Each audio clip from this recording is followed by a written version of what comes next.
कृष्ण भविष्य के बारे में क्या कहते हैं? कृष्ण एक हिंदू भगवान से कहीं अधिक हैं। वह एक सच्चे आध्यात्मिक गुरु हैं जिन्हें ब्रह्मांड ने कभी देखा है। उन्होंने मानव जाति के आध्यात्मिक जीवन को पूरी तरह से सुधार दिया है। उन्होंने दुनिया को भक्ति और धर्म के साथ साथ अंतिम वास्तविकता के बारे में शिक्षित किया है। कृष्ण अनादिकाल से लेकर आज की आधुनिक दुनिया में भी असंख्य लोगों के लिए आदर्श बने हुए हैं और निश्चित रूप से आने वाली पीढ़ियों में भी वे लाखों लोगों के दिलों में बसे रहेंगे। कृष्ण भारतीय आध्यात्मिकता के मूल का प्रतिनिधित्व करते हैं। वह गतिशील कार्यों और निडर जीवन के पक्षधर हैं।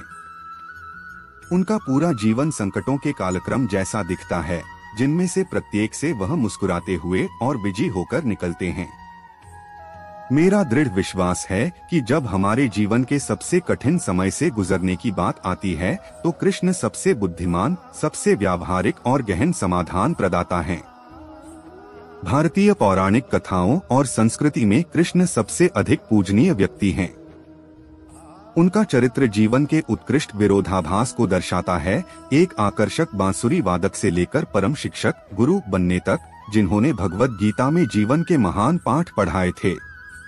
कृष्ण ने अपने मानव अवतार में जो विविध भूमिकाएं निभाई, वे कृष्ण को उत्कृष्टता के एक उदाहरण के रूप में सामने लाती हैं, जो संकट और चुनौती की किसी भी स्थिति से निपटने में सक्षम हैं।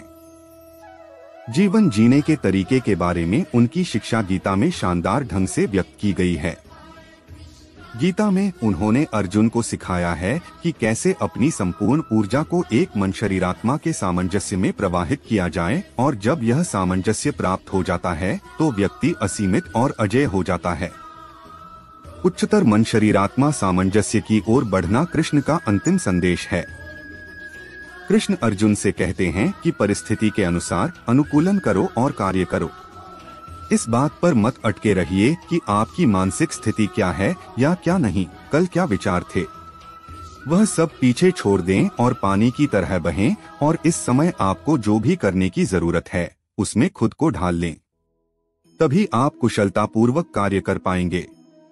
इतना साहसी, ऊर्जावान, गतिशील और इतना महत्वपूर्ण बने कि किसी भी समस्या को आत्मा की ऐसी ताकत से संभाल सकें जो वास्तव में साहसी हो।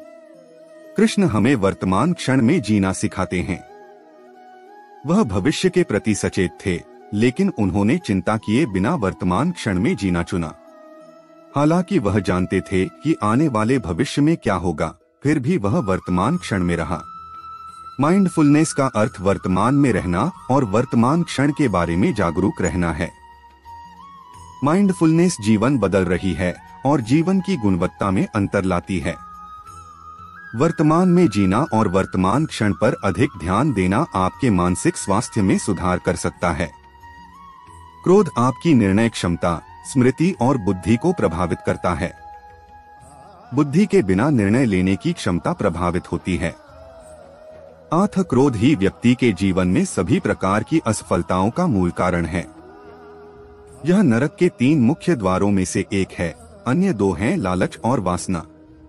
मन को शांत रखते हुए क्रोध पर नियंत्रण रखने का प्रयास करना चाहिए। विनम्र या नम्र होना व्यक्तित्व का सबसे महत्वपूर्ण गुण है। कृष्ण की तरह आपको भी जीवन में विनम्र होना चाहिए।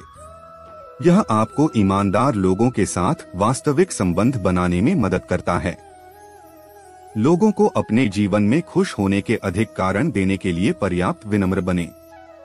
यदि आप काम नहीं करेंगे या अपना कर्तव्य नहीं निभाएंगे तो आपको अप्रत्याशित चीजें या परिणाम नहीं मिलेंगे। यह भगवान कृष्ण की शिक्षाओं में से सबसे अच्छी सीख में से एक है। तुम्हें परिणाम या अंतिम परिणाम की आशा किए बिना अपना कर्तव्य निभाना चाहिए। जबकि मैं यह कहता हूँ, इसका मतलब यह नहीं है कि आशा रखना या आशावादी होना गलत है, लेकिन कार्यों के बिना आपका रास्ता भयानक होगा। युक्ति यह है कि अंतिम परिणाम पर बहुत अधिक ध्यान केंद्रित न करें और केवल वहां तक पहुंचने की प्रक्रिया का आनंद लें। परिणामोन्मुख होने के बजाय प्रक्रियाउन्मुख होने से आपकी समग्र उत्पादकता में सुधार होता है। कृष्ण कहते हैं कि मन पर नियंत्रण योग का सर्वोच्च रूप है। अपने मन को नियंत्रित करना एक जंगली अनियंत्रित घोड़े को नियंत्रित करने की कोशिश करने जैसा है, जिसे वश में करना होगा और हमारे आदेशों का पालन करना होगा और हमें इसे नियंत्रण में लाना होगा। संक्षेप में हम कह सकते हैं कि गीता में कृष्ण की शिक्षाएं हमारे अस्तित्व के व्यावहारिक और लौकिक दोनों पहलुओं का सबसे संतुलित मिश्रण हैं। यह युद्ध की कला के साथ साथ आंतरिक शांति की कला के बारे में भी बात करता है। ज्ञान का यह रहस्यमय स्रोत हमें नेतृत्व और सफलता के कुछ सबसे गहन सबक प्रदान करता है।